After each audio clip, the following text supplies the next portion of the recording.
La laïcité est souvent un lieu de débat assez idéologique, alors qu'il s'agit plutôt de trouver une manière de vivre paisiblement ensemble. L'enseignement public et l'enseignement catholique sont des partenaires. Non pas des concurrents, non pas des opposants, mais de véritables partenaires. Aujourd'hui, les enjeux éducatifs dans la société sont gigantesques. Il n'est vraiment pas utile ni légitime de déterrer quelque hache de guerre que ce soit.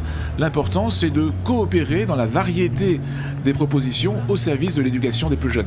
On recherche à la fois la différence et le point commun. C'est un peu comme dirait Edgar Morin, l'unité dans la diversité. Ce qui est très important, c'est que chacun puisse être sur son propre chemin et ce qu'il est réellement pour lui-même. Ça ne veut pas dire que l'école n'est pas un objet politique. Simplement, c'est un objet politique singulier. Et encore une fois, elle doit être apartisane, mais elle est politique par nature. Dans l'enseignement public, on entend beaucoup la souffrance des cadres, la souffrance des professeurs, la souffrance de tout le monde. C'est, à mon avis, parce que les gens se sentent bridés. Ils ne peuvent pas agir.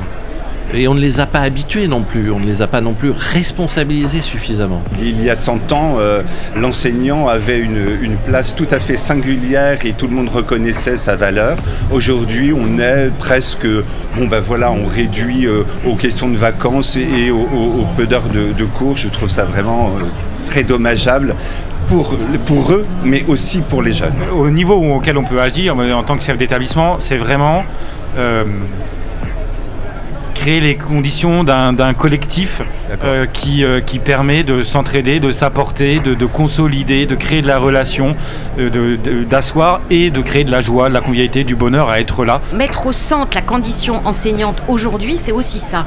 C'est sortir d'une condition enseignante uniquement vue par la qualité de vie au travail, même si c'est absolument essentiel, mais vue aussi par le soin pris pour les adultes, pour qu'ils s'occupent bien des enfants, et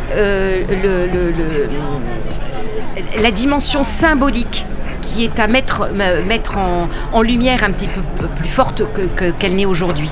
Le métier, c'est pas juste des tâches. La profession d'enseignant, c'est d'abord des relations.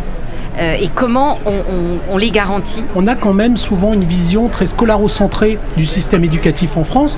Quand le système éducatif français est organisé sur, globalement, une masse horaire de 860 heures, c'est-à-dire 24 heures d'enseignement scolaire sur 36 semaines, quand tous les temps périscolaires, c'est-à-dire avant, après l'école, sur le temps du midi, les mercredis, le temps extrascolaire des vacances, représentent potentiellement quasiment 1900 heures. Pour qu'un enfant grandisse bien, il lui faut un environnement qui s'entende, qui travaille ensemble. Quand vous avez dans une école, on le voit bien, des enseignants qui n'arrivent pas à communiquer avec les familles, quand vous avez donc cette alliance qui ne fonctionne pas, on ressent très fortement les enfants donc en déséquilibre. Je me suis permis d'ouvrir une classe depuis 2 ans où les élèves continuent d'avancer, ils ne restent pas en collège. Donc en termes de maturation de leur projet et de leur personnalité, ils continuent d'avancer plutôt que de stagner. Ils rentrent dans un lycée professionnel, comme leurs camarades qui vont en seconde générale. On a 1 an pour créer leur projet professionnel et pour consolider leur base de seconde. L'année dernière, sur les 23 élèves que j'ai eus, une a été réorientée en bac pro-vente au mois d'octobre. Et sur les 22 qui me restaient, 21 ont eu un parcours professionnel scolaire après. Et c'était 21 élèves décrocheurs.